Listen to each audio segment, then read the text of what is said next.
جو آج میں انڈین ٹی وی دیکھ رہا تھا، جو سیٹلائٹ سے امیجز انہوں نے دکھائے ہیں، اس کے اندر ٹینکس بھی نظر آ رہے ہیں، 12 جو ہیں وہ لانگ رینج اس میں توپیں بھی نظر آ رہی ہیں جی، ہرٹزر بھی نظر آ رہے ہیں، اور 26 کلومیٹر کا دعویٰ ہے، اور یہ جو ہرٹزر ہے اس کی رینج 30 کلومیٹر ہے، افیکٹو رینج جس کو کہتے ہیں۔ تو اس کا کیا مطلب ہوا سر؟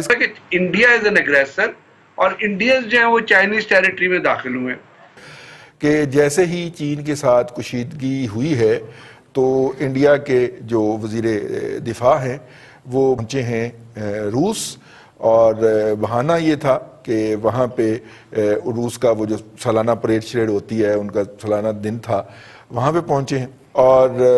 انہوں نے فاسٹ ٹریک ڈیلیوری کی بات کی۔ 12 جو تھے وہ سخوئی ایم کے وہ جو ہے طیارہ MK30 MKI، اور جو 22 جو ہیں تقریباً 21 جو ہیں وہ MiG-29 کی انہوں نے فاسٹ ڈیلیوری کی بات کی۔ اگلے سال کے آخر تک یہ چیزیں جو ہیں، یعنی 2021 کے نومبر دسمبر میں ہم آپ کو ڈیلیوری دے سکتے ہیں۔ تو اب یہ سلسلہ ہے جو دفاعی میزائل دفاعی نظام جو اسرائیل سے خریدا انڈیا نے، اس کے جواب کے اندر اس کے اوپر بات کریں گے، کیونکہ بڑا امپورٹنٹ ہوگا آئندہ جو لداخ کا بارڈر ہے اس کے حوالے سے کہ رشیا سے کیا پولیٹیکل سپورٹ لے کے وہ واپس آئے ہیں۔ بریگیڈیئر صاحب سے شروع کر لیتے ہیں۔ بریگیڈیئر صاحب، یہ جو بھارتی وزیر دفاع کا دورہ جو ہے وہاں کا روس کا، کیسے دیکھتے ہیں اوورآل اس کو جی؟ بہت بہت شکریہ رضی صاحب۔ بھارت میں سے اوورآل سچویشن جب آپ دیکھتے ہیں تو وہ چائنا کے حساب سے جو چیزیں ڈیولپ ہوئی، اس میں اگر آپ ایک چھوٹا سا بڑا شارٹ کامنٹ چاہیں تو وہ تو یہ ہے کہ وہ تو جو نریندر مودی نے جو اسپیچ کی اپنا اور پارٹی کانفرنس میں یا اپنا اسمبلی کے اندر، تو وہاں تو اس نے یہ کہہ دیا کہ جی کچھ ہوا ہی نہیں ہے، چائنیز ہماری ٹیریٹری میں آئے ہی نہیں ہے۔ تو اس کا مطلب ہے پھر تو مقدمے ہی سارے ختم ہو گئے۔ اس کا تو مطلب ہے کہ انڈیا از این اگریسر اور انڈینز جو ہیں وہ چائنیز ٹیریٹری میں داخل ہوئے۔ اب جب انڈین چائنیز ٹیریٹری اس ٹیریٹری میں نریندر مودی خود کہہ رہا ہے، میں نہیں کہہ رہا کہ جی چائنیز ہماری ٹیریٹری میں نہیں آئے ہیں، اس کا مطلب ایشو کوئی نہیں۔ اگر ایشو کوئی نہیں ہے تو یہ تینوں ملکوں کی کانفرنس ہو رہی تھی جس میں رشیا نے انوائٹ کیا ہوا تھا چائنا کو بھی اور انڈیا کو بھی، اور اسی ٹائم فریم ورک میں جو انڈیا کے ڈیفنس منسٹر ہے راج ناتھ سنگھ، وہ بھی وزٹ کر رہا تھا رشیا کو۔ دوسری بات انہوں نے کیٹیگوریکلی یہ کہہ دی کہ ہم جہاں آ گئے وہاں آ گئے ہیں، ہم وہاں سے ایک قدم پیچھے نہیں ہل رہے۔ وہ چیز انہوں نے جو لیفٹیننٹ جنرل ہریندر سنگھ کی اور جو کمانڈر 14 کور ہیں ان کی اور جو چائنیز سیکٹر کمانڈر کی ملاقات ہوئی تھی، اس میں بھی انہوں نے یہی کہا تھا کہ جی ہم نہ کیمپ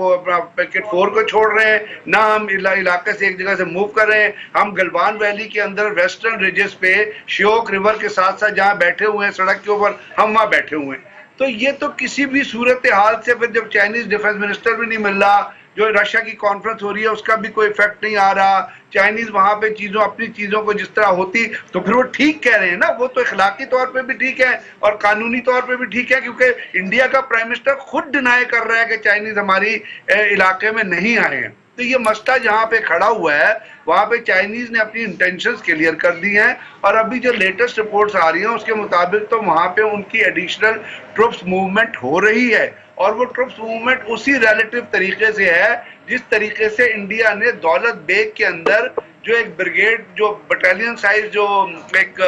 کیمپ تھا، اس کو بریگیڈ لیول پہ ڈیولپ کر کے اس کو وہ انٹر کنیکٹیوٹی دے رہے تھے۔ کیونکہ جب امیت شاہ نے آ کے انڈین کانگریس میں کہا، انڈین اسمبلی میں کہا کہ ہم اکسی چن ہر حالت میں لے کے رہیں گے، تو اکسی چن پہ تو چائنیز اس وقت بیٹھے ہوئے ہیں نا۔ سو یہاں پہ جب آپ دولت بیگ میں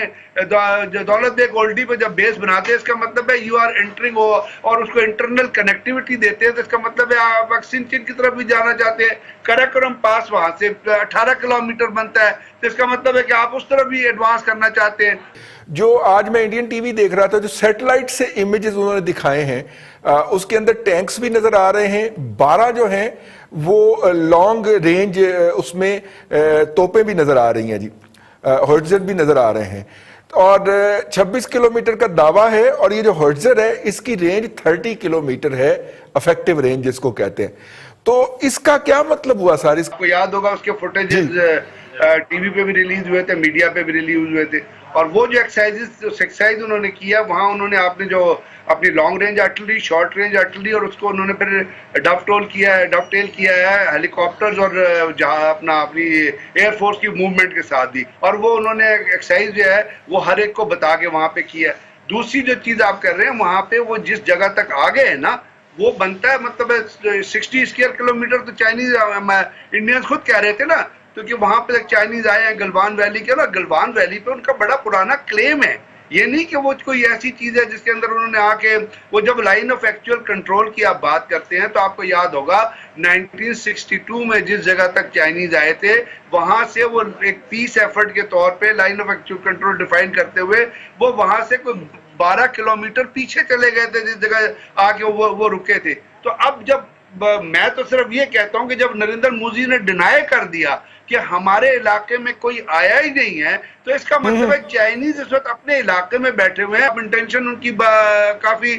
سامنے کھل کے آ گئی ہے کہ وہ ایک چیز کو دیکھتے ہیں جو سی پیک کے اوپر بھی افیکٹ کر رہی ہے, نیپال کے اوپر بھی افیکٹ کر رہی ہے, ریجنل کنٹریز کے اوپر افیکٹ کر رہی ہے. اور جب یہ کہتا ہے کہ جب ہم نے آکسیجن لینا ہے تو وہ ان کے اوپر ڈائریکٹلی افیکٹ کر رہی ہے. تو وہ کیوں وہاں رکیں گے, وہ تو آگے بڑھنا چاہیں گے وہاں سے. کہ کیا انڈیا کی موجودہ قیادت جو ہے وہ وہاں تک بینڈ ہونا افورڈ کر سکتی ہے پولیٹیکل فرنٹ کے اوپر, جب انہوں نے 57 انچ کی چھاتی کہہ کے اور لوگوں کو پمپ کر رکھا ہو, اور وہاں پہ وہ جو اینکر ہیں اور میڈیا جو ہے ارناب گوسوامی جیسے, وہ انہوں نے دن رات عوام کا دماغ خراب کر رکھا ہو, تو یہ تو سر پولیٹیکل کاسٹ ہی نہیں پڑ جائے گی اس کو, بہت خوفناک قسم کی.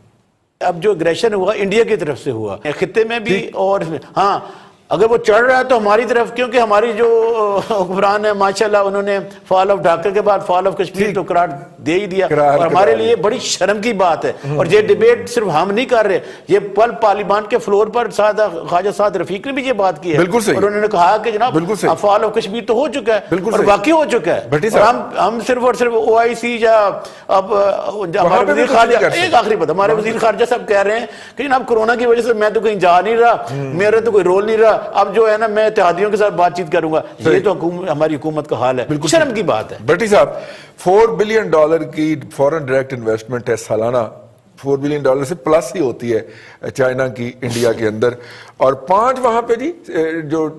موبائل فون کے برانڈز ہیں ان میں سے 4 چائنیز ہیں, اور $70 بلین کی تو صرف امپورٹس ہیں, اور وہ امپورٹس میجورٹی انڈیا کی جو انڈسٹری ہے اس کا را مٹیریل ہوتی ہیں, سیمی فنشڈ گڈ منگوا کے انڈیا فنش کرتا ہے. تو اب آپ دیکھ لیں اتنے اکنامک انٹرسٹ ہیں. چائنیز کبھی ان کی دیکھ لیں وہ کسی جنگ میں انوالو نہیں ہوئے آج تک, کسی دنیا کی بڑی جنگ میں. 1902 ورلڈ وار کے بعد سے آپ دیکھ لیں آج تک وہ اپنے کسی ہمسائے کے ساتھ لڑے نہیں ہیں, کسی کے ساتھ اس کو شکایت نہیں ہوئی ہے. چھوٹا موٹا اگر کہیں ہو گیا, لیکن انڈیا نے اس دفعہ کوشش یہ کی کہ وہ چائنا کو شاید دبا لے گا. اس نے کہا کہ ہم دیکھ لیتے ہیں, چونکہ وہ جو بپن راوت صاحب ہیں, جنرل صاحب جو ہیں, وہ پتہ نہیں کدھر جنرلی کر کے آئے ہیں, مجھے تو سمجھ نہیں آئی ان کی آج تک یہ بات کہ اس طرح کی جنگیں جو ہیں وہ نہیں لڑا کرتے. اور دوسری بات رئیس صاحب, جھوٹ کے کبھی پاؤں نہیں ہوتے. نریندر مودی صاحب جب سے آئے ہیں وہ جھوٹ پہ جھوٹ بولتے چلے جا رہے ہیں. اور تیسری بات یہ ہے کہ پوری دنیا میں رئیس صاحب تبدیلیاں آ گئی, پاکستان میں نہیں آئی, کوئی بات نہیں, آ جائے گی کبھی نہ کبھی,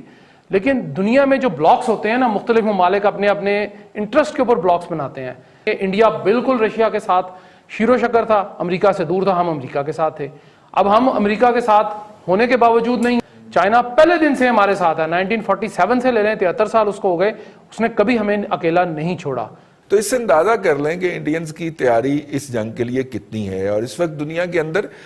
جو سائیکولوجیکل اور یہ جو دوسری جنگ ہے کمیونیکیشن کی جنگ ہے, جس میں آگے وہ جیم کر دیتے ہیں.